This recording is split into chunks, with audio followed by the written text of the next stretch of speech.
Hi guys, welcome आहे माझं mini ब्लॉगमध्ये. तर आज आहे संडे, त्याच्यामुळे मग आज सकाळी सकाळी नाश्त्याला बनवलं मी गाजरचा हलवा. कारण की आत्ता सीझन पण संपण्यात आलं आहे गाजरचा हलव्याचं. म्हटलं बनवून घेऊया आज रविवारी. तर बघा, सिम्पलच बनवलं मी, जास्त काही टाकलं नाही त्यात. आधी गाजर मस्तपैकी खिसून घेतला, त्यात मग तूप वगैरे टाकलं. तूप पण मी घरीच बनवलं आहे बरं का. हा मग त्यात तूप घातल्यानंतर मग त्यात हे टाकले, आपले गाजर चांगलं परतून घेतले व्यवस्थित.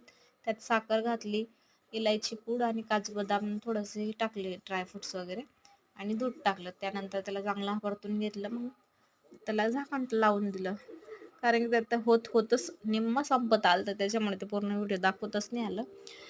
कारण की भूकच लागली होती त्यांना सकाळी सकाळी.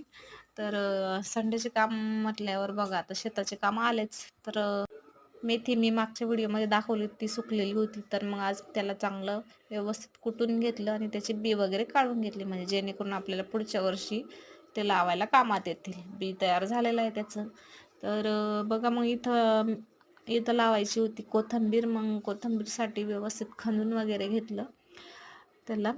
अख्खं तण झालं शेतात, तर मग ते व्यवस्थित तण वगैरे पण काढून घेतले, गवत वगैरे झालं ते. मग त्याला कुदळाचं साह्यानं पूर्ण व्यवस्थित खणून घेतलं. त्यानंतर त्यात चारी पाडून व्यवस्थितरित्या मग ते आपले बी टाकून घेतले.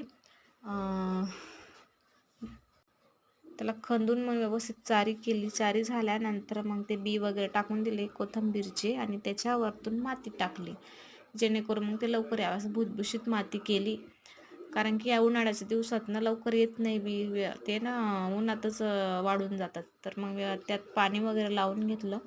आणि इथं बघा, आमच्या इथं खेळ चालले होते मस्तपैकी, खेळत पण बसलो होतो.